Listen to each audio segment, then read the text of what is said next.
Good day, everyone. I'm Kirti Priyanka, a first year MSc Clinical Psychology student, and today I'll be talking about mnemonics. So, unlocking the power of mnemonics and enhancing memory with creative techniques. That is the topic that I'll be covering. So let's get to it. And the table of contents being introduction to mnemonics, the historical uses of mnemonics, the types of mnemonics, the theories that back up mnemonics, the practical use and application in education, the practical application of mnemonics in other fields as well. Following benefits of using mnemonics, the challenges and limitations faced while using mnemonics, and then how to create an effective mnemonic, and at last, conclusion. So the origin of the word mnemonic being, it comes from the Greek word mnemonikos, that means of or relating to memory, which is derived from the word or derived from the goddess of memory, who's called as Mnemosyne. And in ancient Greece, like orators and scholars often used mnemonic techniques to remember lengthy and complex speeches. So as the time went on by, like mnemonic, the term begin to be associated with memory aids or techniques that essentially help individuals to store and retrieve information more effectively. So it is technically it involves a pattern of letters, words, or associations that is designed to enhance and recall a specific set of information. Mnemonics use visual imagery, acronyms, rhymes, or other mental shortcuts to create memorable connections in the brain. And each type of mnemonics serve a unique purpose, targeting to different cognitive processes like visual imagery, association, auditory processing, and chunking. So in the end, it will be effective when like information is chunked and processed and simplified, and when we make a mind map or connect the information into smaller parts, it essentially helps in storing it well and and retention of the memory is also seen there. So when we talk about the historical aspects of mnemonics, essentially it was used in ancient Greece and Rome. It started in ancient Greece and Rome, and it was vital for orators, philosophers, and scholars who needed this method to to remember and retain information, be it for public speaking purposes. And the most famous technique that we still follow up until now stems from this era or period. It is called as method of loci or memory palace, which was developed by Simonides of Seos, a Greek poet. So that method involves associating information with location, different locations in a familiar setting, which will in turn help in remembering the information. And next, when we say about the medieval times, in the Middle Ages, like mnemonics were widely used by scholars and clergy to remember religious texts, prayers, and even to record historical events or to recall historical events. During this time, mnemonics was also called as the art of memory, as it was a system that helped in memory and recollection of information, and it mnemonics flourished during this time. So there are six types of mnemonics: acronyms, acrostics, rhymes and songs. The next being a method of loci or memory palace. The fifth one being a pegged word system. And last we have chunking. Uh, let's see in depth about each of the different types. The first thing that we're going to look upon is called an acronym, and that is basically formed by using the first letters of each word in a phrase to create a new word. The term acronym comes from the Greek word acros, meaning the highest or the extreme, and the second part of it being onuma, meaning name. For example, we all know that Goodyear, the acronym, denotes the different colors of the rainbow and in what order the colors follow each other. So here, violet, indigo, blue, green, yellow, orange, red. So in order to sort it or in order to like remember the order of colors in a prism, we use the acronym WITCHER. So here the the process that unfolds or the process in how an acronym function is called semantic encoding. That refers to information being stored or information uh, is stored based on the meaning of the information. By creating a meaningful chunk, that is the acronym, uh, it enhances the chances of the information being retained by the reader or the observer. See, so the other examples of that would be NASA, FOMO, and DIY. The next part being acoustics. So the term acoustics comes from a Greek word called acousticious, uh, which means a poem or verse in which certain letters, here usually the first letters of each line, forms a word or a message.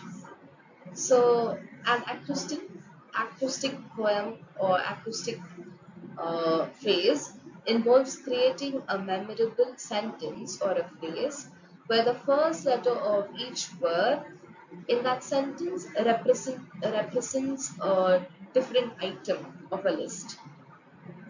Here, this method engages semantic memory, creating a meaningful connection between the item uh, to be remembered. Example would be every good boy deserves fudge. So here, musical notes, different musical notes, that is E, G, B, D, F, is remembered by remembering this phrase. So the other methods, like the other cognitive processes that is involved in acoustic method would be verbal encoding and semantic processing. Here, the sentence is often easier to recall and is more meaningful compared to the list of the items. So it helps the brain to create a strong association and thus enhancing memory retention. Another example would be King Philip came over for good soup. So that sentence uh, is mostly used by students to remember taxonomy classification, kingdom, phylum, class, order, family, genus, and species. So the third type of mnemonic that we're going to see is rhymes and songs. Here, using catchy phrases or melodies to retain the information that we have learned or gathered. So, rhymes or songs are used as memory aids since ancient times, and it dates back to like the oral traditions where stories and rules or lessons are taught to us, uh, passed down through generations via a catchy song or a melody. It is often observed in languages as a mnemonic device to aid memory recall, and like it uses rhythm and melody to improve memory retention. The repetitive nature of rhymes and the musicality of songs helps us to encode information more effectively. So here, rhythm enhances memory by using auditory cues and repeating patterns. Example would be alphabet. We remember the letters of the alphabet uh, of the English language, which is taught to us as a kid, as a child, through singing the rhymes or singing along with the song.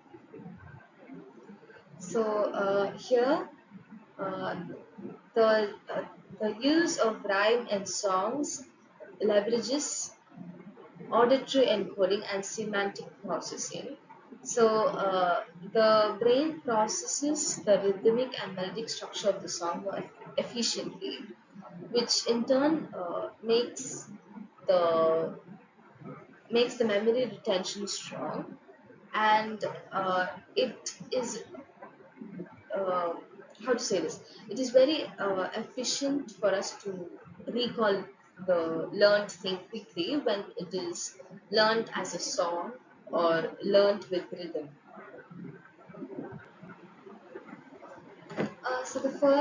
The fourth type of mnemonics that we are going to see is called method of loci or memory palace. Here, associating items to be remembered with physical locations in a familiar space. So this method dates back to ancient Greece and Rome and is often attributed to the Greek orator or poet Simois of Chaos in the 5th century. And this method was heavily used by orators and speakers in the ancient Greece and Rome. So the method involves associating each item to be remembered with a location in a familiar space. It could be your room or it could be a well-known space. So by men and like by mentally walking through these spaces, the brain retrieves the items linked to each location. An example of this would be a shopping list.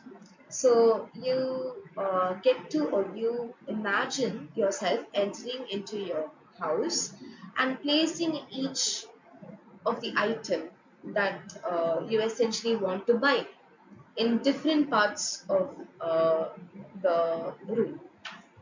So, for example, you get into your house, and the first place that you enter into is your living room, and so you place bread on the living room, and next you go to the table, or there you place a milk. Like that, we associate items with different settings or different locations in a familiar setting. So this technique is rooted in spatial memory and visual encoding. The method leverages the brain's ability to form vivid images and associations between spaces and making information retrieval much easier. So studies has actually proved and show that it improves both visual and episodic memory because spatial cues are powerful retrieval signals. The fifth type of mnemonic that we're going to see is called peg word system. So the peg word system is a classical mnemonic method where this method also dates back to Greek and Roman times. So here it's based on associating numbers with rhyming words or vivid images. So it will be easy for us to like recall. And in this system, you memorize a set of pegs meaning words or images associated with numbers. So you associate the items you want to remember with those specific pegs, and these pegs acts as a cue to recall information. For example, the number 1 would be associated with bun, the number 2 would be associated with shoe, and the number 3 with tree. So it rhymes with the number as well. So when you want to remember a shopping list, you could just imagine a bun with uh, milk spilt on it, and then a shoe with two eggs inside, and then a tree with apples hanging around from it. So the things that you want to buy is essentially milk, eggs, and apples. So here, like the peg word system works through association and visual imagery. So by linking abstract information being numbers, with familiar and vivid images, the brain forms stronger memory traces. This also taps in the serial possession effect, which improves recall of both the first and the last items of the list. The last type of mnemonics that we're going to see is called chunking. So that is where we break up long strings of information into smaller and manageable ones, hence chunk. So it was proposed by a cognitive it was initially proposed as a cognitive principle by the psychologist George Miller in his paper, uh, The Magical Number 7 Plus or Minus 2, which was published in the year 1956. So here he found that the average number of items people can hold in their short-term memory is around 7, and thus chunking helps to overcome this limit. So chunking involves grouping pieces of information into from larger information to more manageable chunks. This reduces the cognitive load on the working memory and allowing the brain to hold more information at once.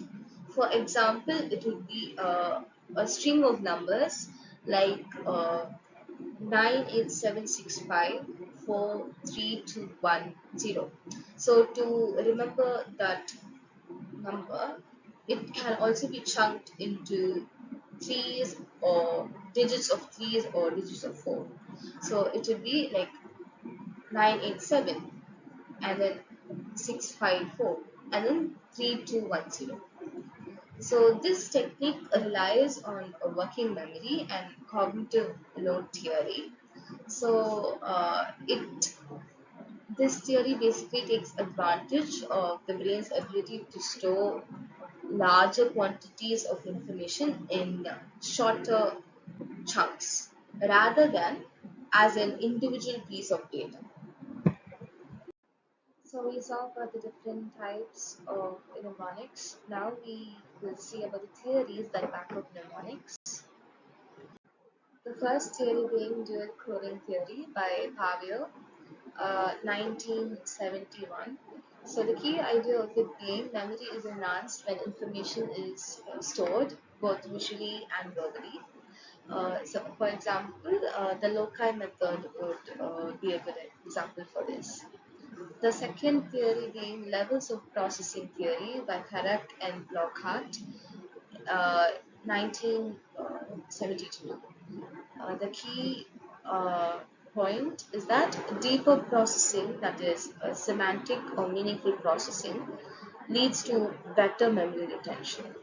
So, the mnemonic homes for the Great Lakes work as associating each lake with first letter with its first letter. So it is more deeper and meaningful. So hence it is easier to remember. The third theory would be encoding specificity principle, Tulwing, 1972. Here, a memory retrieval is more effective when the context during the encoding matches the retrieval. So, using acronyms to study psychological term, that is maybe here I've given FOMO as an example, works because it specifies the term that we are studying and specifies the disease or disorder that is associated with FOMO, and hence while studying them it creates a cue that can help us during examination. The fourth theory would be schema theory by Bartlett, 1932.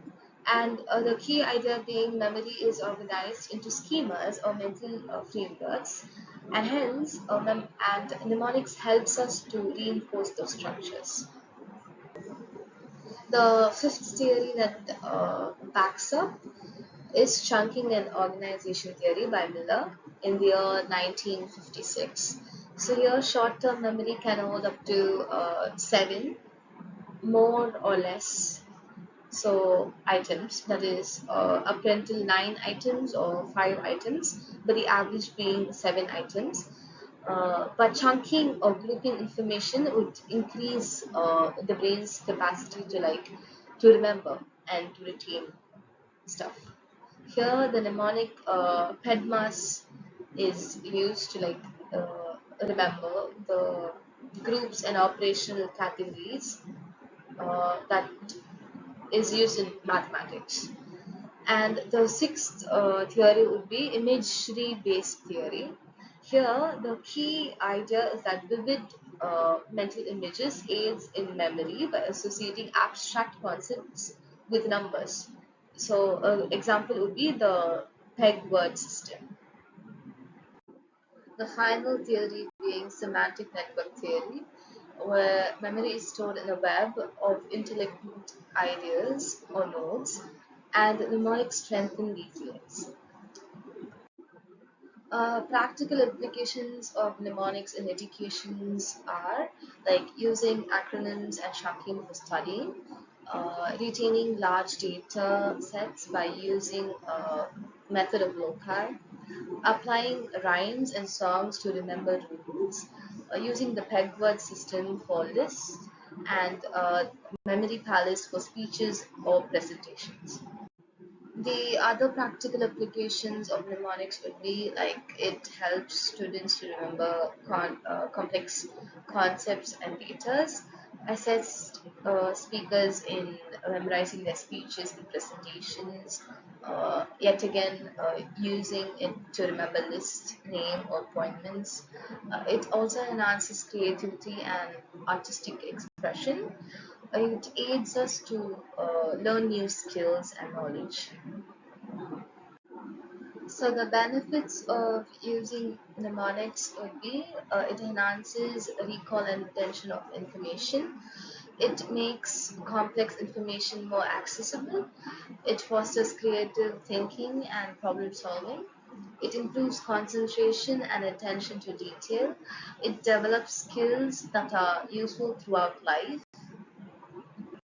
The challenges and limitations of using mnemonics would be like the uh, dependence on mnemonics may hinder like natural memory development process, and the next would be like creating effective mnemonics would be time consuming to come up with different alterations of words or different combinations of words to remember.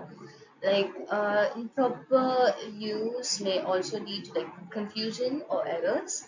Some mnemonics couldn't like translate well across other cultures, and it basically the effectiveness of mnemonics varies from person to person. So when it comes to like creating effective mnemonics, We should comprehend the information before creating mnemonics, and we should incorporate strong visual elements to enhance our memory. Avoid overlaying of complex or correlated mnemonics, and the repetition strengthens the associations made with mnemonics and the thing that we learn. And we can next tailor the mnemonics to suit individual preferences and needs. So conclusion, mnemonics are powerful tools that helps us enhance memory and learning. It encourages students to explore and utilize uh, different techniques to learn and retain information. So it can also offer lifelong benefits for personal and professional growth.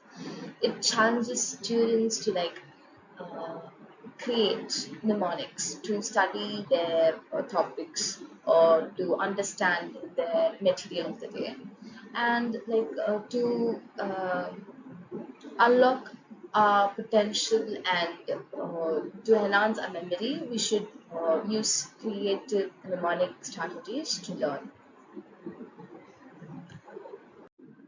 That's all for the day, and thank you for listening.